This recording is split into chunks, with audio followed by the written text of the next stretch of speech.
ভরতের জীবন এই সন্দেহ সংশয় নিমজ্জিত হলো। কোন দোষ স্পর্শ করতে পারে না ভরতের। চিত্রকূটে রঘুপতি রামচন্দ্রকে নেওয়ার জন্য সারথী রথ অশ্ব ঘোড়া, কিন্তু খালি পায়ে চলেছেন ভরত।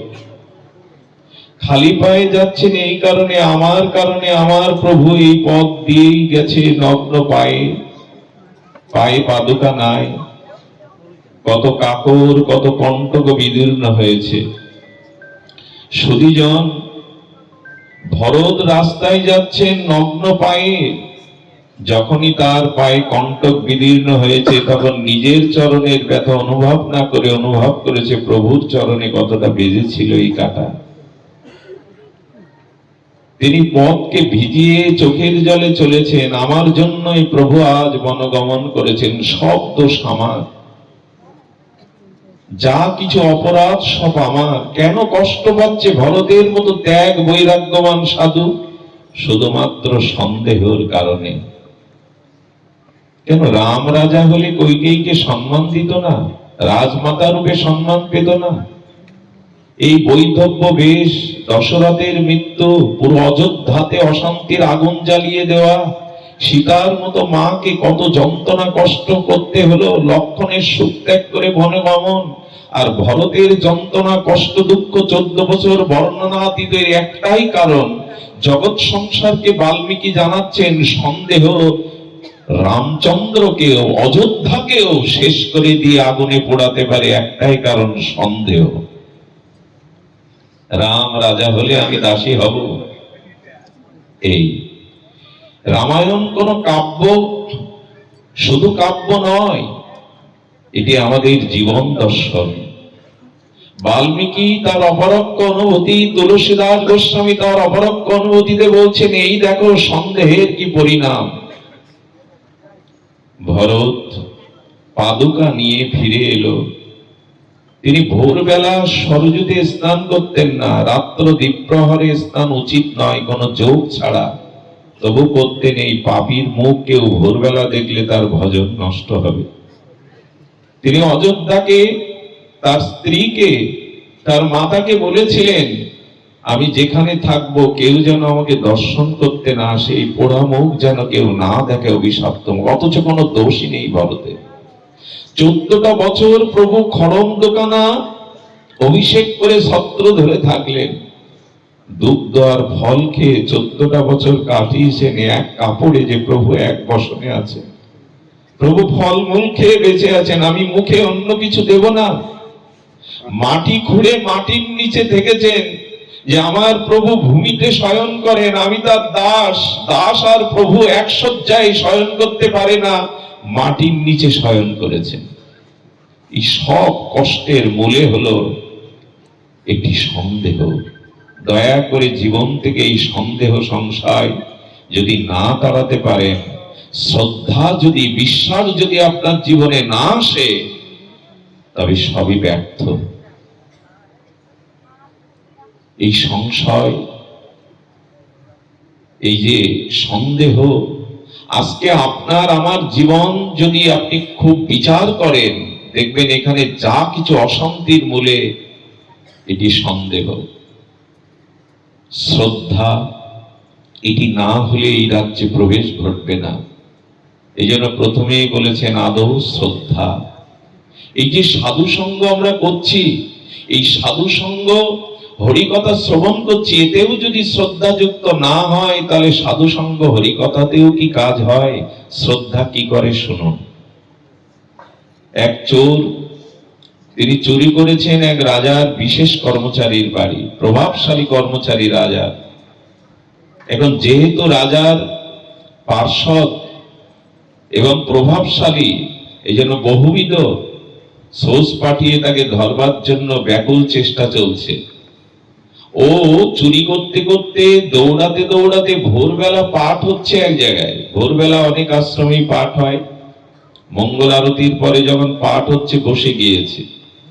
ওদের হাত থেকে বাঁচবার জন্য, ধরা পড়ার জন্য সাধু আসরে বসে গেছে। সাধু পাঠ করছেন, যে যিনি ভগবানের নাম কর্ণে নেন, শ্রী গুরুদেবের চরণাশ্রয় করেন, তার পুনরপি জন্ম হয়, দ্বিতীয় জন্ম হয়।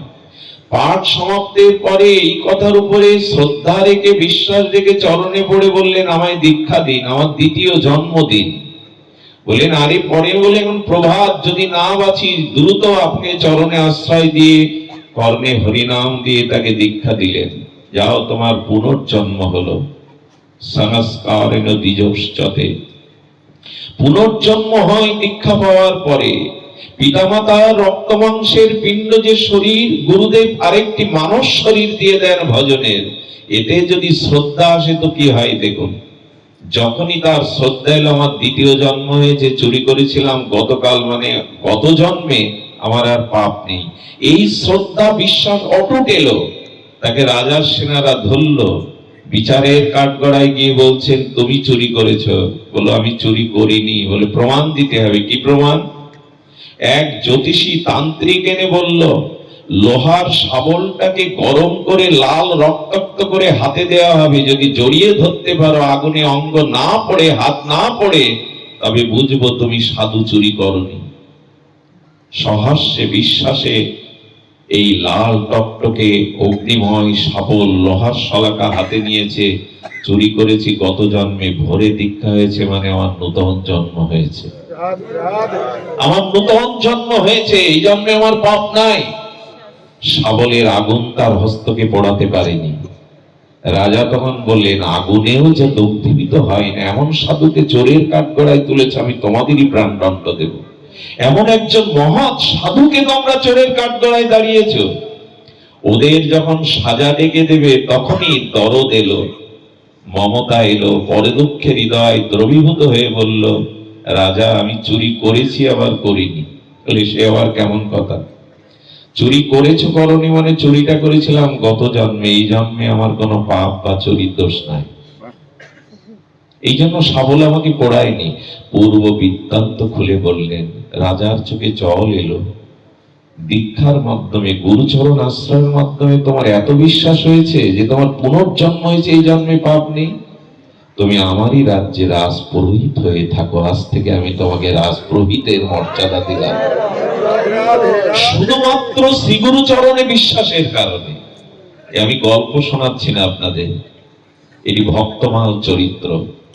শ্রদ্ধা যদি কোনো বিষয় আসে, আজও মীরার সামনে বিষ দেয়া হলো, রানা বিষ দিল মীরাকে, এই সেদিনের ঘটনা। মীরাকে বিষ দিল। মীরাকে যখন বিষ দেয়া হলো, মীরার সামনে বিষের রং কেমন হয় গো? কালকুট বিষ তো কালো রং হয়। রানা গিয়ে বলেছে তার সেবককে, গিয়ে বলো এটা জগন্নাথের চরণামৃত। মীরার হাতে যখন দিয়েছে, মীরা দেখছে এটা কালো। চরণামৃত কি কালো হয়? যখনই মীরার পাশে একজন বলছেন, ও পান করিস না মীরা, তোকে বিষ খাইয়ে মারবার জন্য ষড়যন্ত্র করে বিষ পাঠিয়ে চরণামৃত বলা হচ্ছে। মীরা বললেন, আমি বিষ মনে করেছিলাম, কিন্তু এখন এটা বিষ নয়, অমৃত। কেন? তো সেবক বলছে, জগন্নাথের অঙ্গে সিঙ্গার করা ছিল, ওইটা অভিষেক করতে গিয়ে জগন্নাথের গায়ে যে সিঙ্গারের কালো রং ওর মধ্যে মিশে গেছে, এটা চরণামৃতই। যেই বলেছে চরণামৃত, ভগবানের অভিষিক্ত চরণামৃত শ্রদ্ধা এসে গেছে মীরা। ওই শ্রদ্ধার দ্বারা বিষকে পান করতে গিয়ে দেখে ওর মধ্যে তার গিরিধারী লাল এসে বসে গেছে, অর্থাৎ বিষ মীরার অমৃত হয়ে গেল শুধু চরণামৃত শ্রদ্ধায়। গল্প শোনাচ্ছি আপনাদের, গল্প না। মীরার বিষ অমৃত হয়ে গেল শুধুমাত্র চরণামৃত এই বিশ্বাস এনে। আর ভগবান শ্রদ্ধা বিশ্বাসের মূল্য দিতে জানেন। যেই মীরার শ্রদ্ধা এসেছে, এটা অমৃত, সেই ভগবান অমৃতময় ওর মধ্যে এসে বসে গেছে। ভগবান যদি এসে বসে, এসে তো অমৃত হবে। ভগবান শঙ্করকে আর সমুদ্র মন্থনে কালকূট বিষ দেয়া হলো। এই কালকূট বিষ পান করলেন, যেটা ব্রহ্মা বিষ্ণু দেবতারা কেউ নিতে চায়নি। যে বিষে জগৎ পুড়ে ছারকার হয়ে যাবে, সেই বিষ শঙ্কর দুহাত ভরে পান করলেন। বললেন, এটা আপনার বিষ মনে হচ্ছে না? পার্বতী বলছেন। বললেন, না, কারণ কি জানো, সমুদ্র মন্থনে কচ্ছপের রূপ ধরে ভগবান সেই পর্বতকে ধারণ করেছিলেন পিঠে।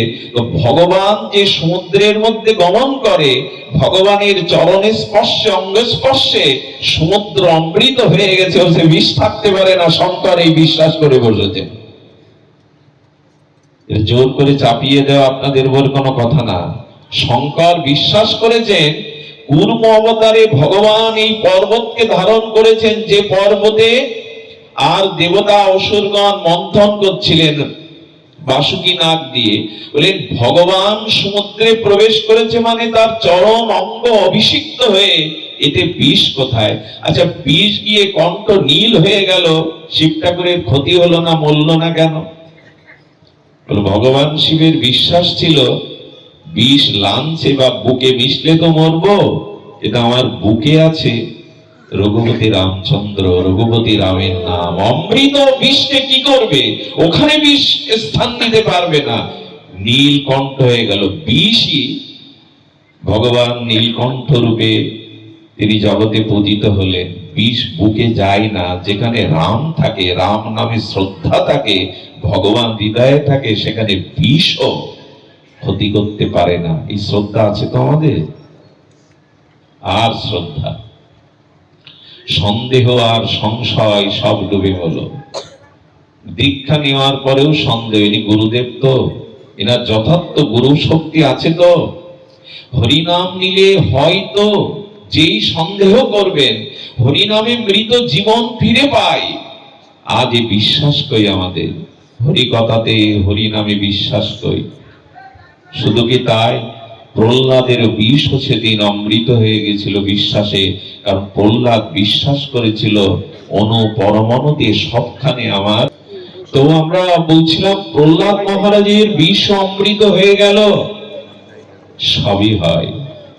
শ্রদ্ধা কাকে বলে জানেন? মহাপ্রভু যাচ্ছেন দক্ষিণ ভারতে যাচ্ছেন, একটা সরোবরের সিঁড়ি বসে একজন বৃদ্ধ গীতা পাঠ করছেন, আর সবাই তাকে পাথর ছুঁড়ে মারছে।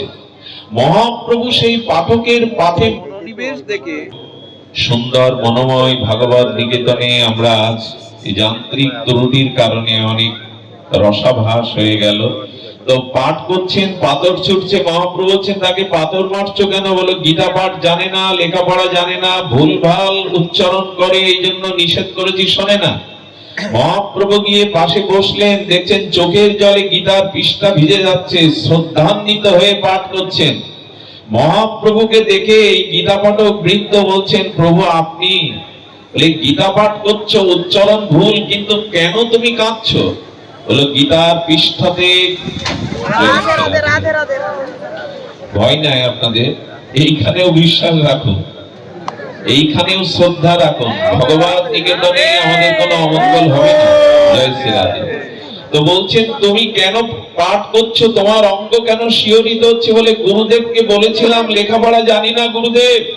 বলে প্রতিদিন গীতার পৃষ্ঠা খুলে যেমন হোক পড়বি, আর ওই পড়তে পড়তে দেখি গীতার অক্ষরের মধ্যে, পৃষ্ঠার মধ্যে গোবিন্দ অর্জুনকে রথে সারথী রূপে দাঁড়িয়ে দর্শন দিচ্ছেন, তাই তো আমি কাঁদি, তাই তো গীতা পাঠ শুনে আমি চোখের জলে ভেসে যাই। গুরুদেবের কথার প্রতি বিশ্বাস রেখে কৃষ্ণ দর্শন হয়ে গেল। মহাপ্রভু জড়িয়ে ধরে বললেন, এই পৃথিবীর শ্রেষ্ঠ গীতা পাঠক তুমি। গীতা পাঠের যে ফল ভগবত দর্শন, সেটা তোমার হয়েছে। সার্থক তুমি যে তোমার গীতা পাঠে কৃষ্ণ দর্শন হয়েছে। এখানেও শ্রদ্ধা, এখানেও শ্রদ্ধা, এখানেও বিশ্বাস। আজ এটি আসুন আমরা ফিরিয়ে আনি। এই শ্রদ্ধা বিশ্বাস যেখানে নাই, সেখানে কোনো কিছুই নাই। তাই লব্ধা সুদর্লভমিদাং বহু সম্ভবন্তে মনুষ্য অনন্ত নিত্য মিহ ধীর। বুদ্ধিমান ব্যক্তি বহু জন্মের পর প্রাপ্ত জগতে সুদুর্লভ পরমার্থময় এই শরীর পেয়েছে, বিবেক পেয়েছে। আর এই অনিত্য মনুষ্য জন্ম পেয়ে মরণশীল দেহে পতনের পূর্বেই এই শ্রদ্ধা বিশ্বাস এনে হরিলাভের যত্নশীল হন, হরিলাভের জন্য যত্নশীল হন। এই অনিত্য সুদুর্লভ মনুষ্য জন্মে সময় বড় কম। বিশ্বাসকে আশ্রয় করুন। আপনাদের মনে আছে সেই গুরুদেব তাকে নিচকুল ভেবে দ্রোণাচার্য দীক্ষা দিলেন না। আর দ্রোণাচার্য দীক্ষা না দিলে কি হবে, একলব্য মাটির মূর্তি তৈরি করে গুরু মনে করে ওইখানেই তিনি এমন বিদ্যা অর্জন করেছিলেন যেটা অর্জুনকেও সংকেত করেছিল। একলব্যের অঙ্গুলি কেটে নিয়েছিলেন, এ যদি বেঁচে থাকে তো অর্জুনের বীরত্ব ম্লান হয়ে যাবে। শ্রদ্ধায় সবকিছু, যাকে দীক্ষা দিল না, নিচকুল বলে তাড়িয়ে দিল, একলব্য জঙ্গলের মাঝে মাটির গুরু মূর্তি তৈরি করে তাকে পুষ্পাঞ্জলি দিয়ে গুরুকে প্রণাম করে তীরন্দাজ হয়ে শ্রেষ্ঠ হয়ে গেল। শ্রদ্ধায় হয়, সন্দেহতে হয় না, অবিশ্বাসে হয় না। তাই শ্রদ্ধান্বিত শ্রবণ কীর্তন যদি এই সাধু সঙ্গে হরি কথাতে গুরু মন্ত্রে বিগ্রহ সেবায় আপনার শ্রদ্ধা আসে, সব হয়ে যায়। আমাদের গোপাল ভট্ট গোস্বামী পাদের মন্দিরে তিনি শিলাতে আর পূজা দিতেন। এক মা সমস্ত মন্দিরে ভগবানের সিঙ্গারের জন্য ভালো ভালো পোশাক তৈরি করে নিয়ে গেছেন। গোপাল ভট্ট গোস্বামীর সেই শিলাতে গিয়ে বললেন, বাবা এই সিঙ্গারের পোশাক এনেছি, এটি তুমি তোমার বিগ্রহকে পরিও। গোপাল ভট্ট গোস্বামী সেই শিলার দিকে তাকিয়ে বলছেন, পোশাক পরাতে গেলে তো বিগ্রহের হস্তপদ মূর্তি লাগে, আমার তো শিলা। প্রভু এই মা এনেছে, তুমি পারো না মূর্তি রূপে প্রকাশ হতে? যদি মূর্তি হয়ে প্রকাশ হতে তোমাকে সিঙ্গার করতাম, পোশাক পরিয়ে বড় আনন্দ পেতাম। সকালবেলা মন্দিরের দুয়ার খুলে গোপাল ভট্ট গোস্বামী দেখলেন তার সেই কালো শিলাপ থেকে রাধা রমণ মূর্তি প্রকাশ হয়ে গেছে, রাধা রমণ মূর্তি প্রকাশ হয়ে গেছে। এটিও শ্রদ্ধা বা বিশ্বাসের নমুনা। আজ পর্যন্ত ভগবত প্রাপ্তি, প্রেম প্রাপ্তি যা কিছু হয়েছে তাই শ্রদ্ধার কারণে। মনে পড়ে আপনাদের এক ভণ্ড প্রতারক লাল কাপড় পরে নদী পার হচ্ছে, মাঝি চরণে পড়েছে, শুনেছি আমি পার করছি বটে, কিন্তু ভব সংসার গুরু বিনা পার করতে পারে না, আপনি আমার গুরুদেব দীক্ষা দিন। বলো টাকা পয়সা আছে, গুরুদেবার দক্ষিণা দেওয়ার আছে? বলে আছে। যা আয় করেছি সব গাঠিতে গুজে রেখেছি, চরণে ছড়িয়ে দিল। আর তার কানে মন্ত্র দিল 10 হাত, কি আর দেব? ঠকিয়ে তার কাছে পয়সা নিয়ে বলল 10 হাত, গুরু মনে করে, মন্ত্র মনে করে নৌকা বায় আর বলে 10 হাত, 10 হাত, 10 হাত। এই 10 হাতে তার চোখের জল আছে, হৃদয় দ্রবিত হয়। মা দশভুজা দুর্গা এসে বললেন, তোর চোখের জল আমি সহ্য করতে পারি না, আমি তোকে কৃষ্ণ মন্ত্রে দীক্ষা দেব। এই মন্ত্রের দ্বারাই তিনি ভগবানকে প্রাপ্ত হলেন। 10 হাত কোন মন্ত্র হতে পারে? হতে পারে না। আপনাদের বলি, শ্রদ্ধা হারাবেন না। এক গুরুদেব চাতুর্মাস্য ব্রতের 1 মাস নিয়ম সেবা ব্রতে, কার্তিক ব্রতে এক রাজার বাড়ি যেতেন। রাজা তার শিষ্য, রানী তার শিষ্য। সুধীজন, রাজা রানী 1 মাস শ্রীগুরু চরণ সেবা বন্দনা করে আর গুরুদেবকে পেয়ে ধন্য হতেন। রানীমা ঋতুবতী হয়েছেন, রজস্বলা হওয়ার পরে গুরুদেবের সেবা তিনি 5 দিন দিতে পারেননি। ওই রানীর একান্ত দাসী যুবতী সুন্দরীকে পাঠিয়েছেন, যাও গুরুদেবের চরণ অভিষেক করো, গুরুদেবকে আরতি করো। আর এই যুবতী সুন্দরী যখন গেছে তখন এই গুরুদেবের মস্তিষ্ক বিকৃত হয়ে বললেন, আমি তোমাকে স্ত্রীর মর্যাদা দেব, আমাকে গ্রহণ করো। আর তাকে মালা দিয়ে, সিঁথিতে সিঁদুর দিয়ে তাকে পাশে বসিয়েছে। রানীমা পুষ্প স্নানের পরে রাজাকে নিয়ে যখন দেখছে যে তার দাসী গুরু মায়ের স্থানে বসেছে শয্যায়, মুখ নিচু করে যখন রানী চলে আসবে, রাজা বললেন, কোথায় যাচ্ছ? আজ থেকে ও তোমার দাসী না, আজ থেকে ও গুরু মাতা। পারবো তো আমরা? এরকম শ্রদ্ধা আনতে পারবো তো? বলেন, আজ থেকে গুরু মাতা, দুজনের চরণ অভিষেক করো, দুজনকে বন্দনা করো, দুজনকে আরতি করো। 15টা দিন রাজা রানী গুরু মা মনে করে নিজেদের দাসীকেও গুরু মায়ের মর্যাদা দিলেন। রথে করে যখন নিয়ে যাচ্ছেন, বনে গুরুদেব বলছেন, ভালো মন্দ 1 মাস পেয়েছেন প্রসাদ, বললেন ক্ষুধা লেগেছে। ঋষির আশ্রমে একটা বৃক্ষ থেকে ফল আনলেন। ফল আনার পরে ওই লাল ফলটা মনে করছে, রাজার দাসীকে আমি স্ত্রী রূপে গ্রহণ করেছি, তাতে অশ্রদ্ধা এসেছে আমার প্রতি, যদি বিষ খাইয়ে মেরে দেয়, বিষ ফল। বলে, রাজা এই ফলের নাম জেনে এসো। ঋষির আশ্রমে গিয়ে বললে, ঋষিবর আমার গুরুদেব এই ফল পাবে যদি নাম বলতেন। বলে, গুরুদেবকে বলো ফলটা চিনলে ওর মধ্যে নাম পাবে। গুরুদেব এনে ফলটা যখন দুই ভাগ করেছেন, দুটো দৃশ্য দেখতে পাচ্ছেন সিনেমার পর্দার মতো, চলচ্চিত্রের পর্দার মতো। একটি পর্দাতে দেখতেন যে রাজা রানী পুষ্পরথে বৈকুণ্ঠে যাচ্ছেন, আর এই গুরুদেব আর তার গুরুমা রূপে যাকে গ্রহণ করেছেন তিনি নরকে যাচ্ছেন যমের দ্বারা। আর ফলের মাঝখানে লেখা রয়েছে কর্মফল। শ্রদ্ধায় রাজা রানীকে বৈকুণ্ঠ গতি দিল আর গুরুদেবের পতন ঘটিয়ে দিল। যদি বলেন আমি যে গুরুদেব পেয়েছি, আমি যে সাধু পেয়েছি, উপযুক্ত নয়, কিন্তু আপনার শ্রদ্ধা যদি যথাযথ হয়, গুরুদেব যোগ্য না হলেও আপনার শ্রদ্ধা একদিন আপনাকে তরিয়ে নিয়ে যাবে। কথাই বলছে শ্রদ্ধার এত বড় ক্ষমতা। আসলে ভগবান, বিগ্রহ, হরিনাম, সাধু সঙ্গ এগুলি প্রথম না, প্রথম হলো শ্রদ্ধা। যদি শ্রদ্ধাও থাকে, পাষাণের মধ্যেও ভগবান জেগে উঠবে। শ্রদ্ধা চায়, সেটা আজ কোথায়? শাস্ত্রে বলেছে যে যদি বৃন্দাবনের ধুলি মনে করে, ব্রজ ধুলি মনে করে যদি ব্রজের ধুলি মাপতে পারো, ধুলি নয় এটি, এটি রেণু, ব্রজ রেণু, তবে তোমার প্রেম হয়ে যাবে। রাধা কুণ্ডে বাবাজি মহারাজ স্নান করছেন।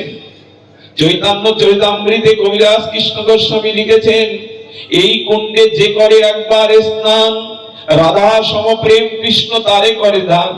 বলে এই রাধা কুণ্ডে যে একবার স্নান করে, রাধা সম প্রেম কৃষ্ণ তাকে দান করে। বাবাজি মহারাজ স্নান করতে নেমে কাঁদছেন, কই আমার তো হলো না, আমার তো প্রেম হলো না, আমার তো হলো না। এই বলতে বলতে ডুব দিয়েছেন শ্রদ্ধায়, আর ভেসে ওঠে না, আর ভেসে ওঠে না। ভাসতে ভাসতে মানস গঙ্গায় গিয়ে তাকে পাওয়া গেল, আর অষ্ট সাত্বিক প্রেমময় দেহটা পাওয়া গেল। সেই প্রেমময় দেহে বলছেন আপনি এখানে ভেসে এলেন, ওই এক ডুবেই তার প্রেম হয়ে গেছে। আমরাও তো শত ডুব দিলাম রাধাকুণ্ডে, কেন প্রেম হলো না? শ্রদ্ধার অভাব। ইটের পরে ইট দিলে প্রাচীর হয় না, যদি মাঝখানে সিমেন্ট বা মশলা না দেন। ঠিক তদুপরি জীবনে যদি শ্রদ্ধা না থাকে, বিশ্বাস না থাকে, তবে সবই শেষ হয়ে যাবে। অনুরোধ করব, সংশয়কে, সন্দেহকে যদি ঠকেনও আপনি, তবে শ্রদ্ধা থাকলে, বিশ্বাস থাকবে, ঠকাবে এই ক্ষমতা জগতে কারো নাই, এই ক্ষমতা জগতে কারো নাই। এই জন্য দয়া করে বিশ্বাস রাখুন। মনে পড়ে আপনাদের বিল্বমঙ্গল, যিনি কৃষ্ণ কর্ণামৃত লিখে মহাপ্রভুকেও পরম আনন্দ দিয়েছেন এই বিল্বমঙ্গল ঠাকুর। তার আবেশ কেমন জানেন? তিনি ব্রাহ্মণ পুত্র, তবু নদীর ওপারে চিন্তা নামক এক পতিতার কাছে যেতেন। এত প্রবল আসক্তি যে বাবার শ্রাদ্ধের দিনে মনে করেছে আমি খাইনি বলে, আমার বাবার শ্রাদ্ধ কর্ম উপবাস বলে আমার চিন্তাও খাইনি। আসক্তি হলে যা হয়। আর এত আসক্তি, এত তার প্রতি বিশ্বাস, চিন্তা আমায় ফেলবে না। বিল্বমঙ্গল ব্রাহ্মণ সন্তান, পণ্ডিত, তবু চিন্তার প্রতি তার আসক্তি, বিশ্বাসের কম নাই। মধ্যরাত্রে পিতার শ্রাদ্ধ কর্ম ছেড়ে আর চিন্তার কাছে চলেছে, হয়তো না খেয়ে আমার জন্য অপেক্ষা করছে। এই দেখুন, এক পতিতার প্রতি এত বড় আসক্তি, শ্রদ্ধা, বিশ্বাস তাকে কোথায় নিয়ে গেল। নদী পার হতে গিয়ে দেখে ঝঞ্ঝাবাত, ঝড় বৃষ্টির গভীর রাত্রে মাঝি নাই। দেখছে একটা ভেলা ভেসে আসছে, আর এই ভেলাকে অবলম্বন করে ওপারে গেলেন। এ তো ওটা ভেলা ছিল না, পচা গলা লাশ। আচ্ছা, গন্ধটা তার নাকে আসেনি?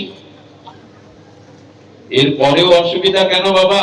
জয় রাধে। বলে গন্ধটা আসেনি? বলো না, ওই আসক্তি, ওই যে তার প্রতি টান, অনুরাগ, গন্ধটাও পায়নি। প্রাচীর বন্ধ হয়ে গেছে চিন্তার। একটা সাপ জরাগ্রস্ত হয়ে পড়ে আছে, সাপের ল্যাজটাকে মনে হচ্ছে দড়ি, আমি আসবো বলে চিন্তায় দড়ি রেখে দিয়েছে। সাপ পার হয়ে যখন দরজায় কড়া নাড়লো, চিন্তা প্রদীপ জেলে, ঝড় তখন থেমে গেছে, দেখছে মরা লাশের গন্ধ।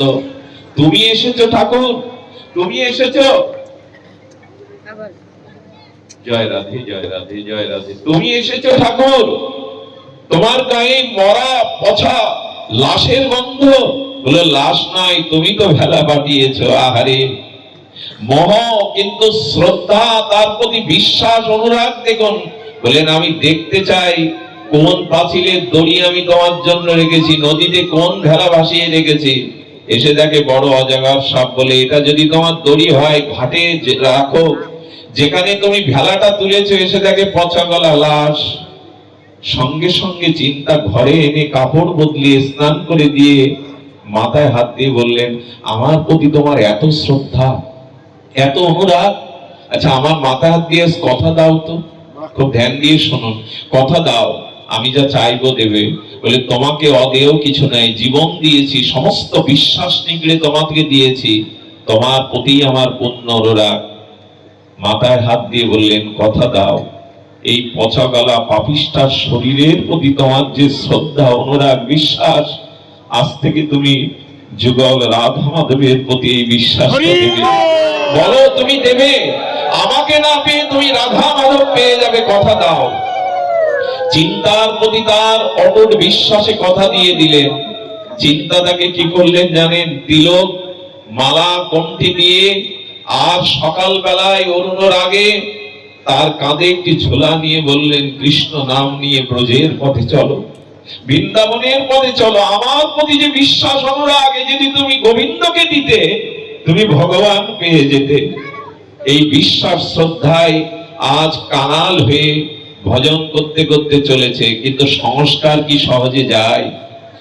স্নানরত এক যুবতী মহিলাকে দেখে আর তার মনে হয়েছে এই তো চিন্তার মতো রূপ যৌবন। মোহিত হয়ে বৃক্ষতলে বসে নারীর সেই স্নান দেখছে। নারীটি ছিল পরম ভক্তা, পরম বৈষ্ণবী। সাধু আমার দিকে দৃষ্টি দিয়েছে, কিন্তু সন্দেহ নাই। স্নান করে কলসী কাকে নিয়ে গৃহে ফিরে যাচ্ছে, পেছনে পেছনে বিল্বমঙ্গল চলেছে। দুয়ারে গিয়ে বসেছে। সুধীজন ধ্যান দিন, দুয়ারে গিয়ে যেই বসেছে, স্বামীর কাছে গিয়ে বললেন আমি আর পাচ্ছি না, আমাকে স্নান দেখেছে, আমার পথে এসেছে, কি করব? বললেন ওকে বিশ্বাস করো, সাধু সাধু কখনো ক্ষতি করতে পারে না। সাধু আপনি আশ্রয় নিন, কিন্তু কথা হলো রাতে চিন্তাকে আমার কাছে আসতে হবে। সেই রাতেই ওই বিশ্বাস করা বিল্বমঙ্গলের অন্ধ করে দিয়েছিল, যাতে এই দৃষ্টি আমি না দেই। সেই খোপার কাটা নিয়ে অন্ধ করে দিয়েছিল। এই বিল্বমঙ্গলই ব্রজে রাধা মাধবকে পেয়েছিল শুধুমাত্র চিন্তার বিশ্বাসে। সুধীজন এই আবহাওয়ায় হয়তো আমাদের মন চঞ্চল, আমরা হয়তো পাঠ আর এগিয়ে নিতে পারবো না। শুরু করেছিলাম বিশ্বাস দিয়েই যেন আমাদের জীবন এমনি করে ভক্তির পথে চলে। আজকের এই অনুষ্ঠানে যাদের উদ্দেশ্যে তাদের পিতামাতার কল্যাণ হোক। আপনারা ব্যথা কষ্ট নিয়ে যাবেন না, হয়তো এটাই আমাদের ভবিতব্য ছিল। ঈশ্বর যা করেন, শুরুতে বলেছিলাম একটা পা বাড়ালে আর একটা পা বাড়ানোর ক্ষমতা তার কৃপা ছাড়া হয় না। তিনি যেটা চান সেটাই হয়। আমরা তার ইচ্ছাকে পরিপূরণ মনে করে আসুন, বিল্বমঙ্গলের মতো এই বিশ্বাস বুকে নিয়ে চলি, তাহলে একদিন যুগল চরণে আমরা পৌঁছে নিজেদের ধন্য করতে পারবো। জয় রাধে। আজকের মতো হরিকথা আমরা এখানে বিশ্রাম রাখলাম। আগামীকাল হরিকথা আছে, আমাদের অন্য পাঠিকা আছেন, আপনারা আসবেন।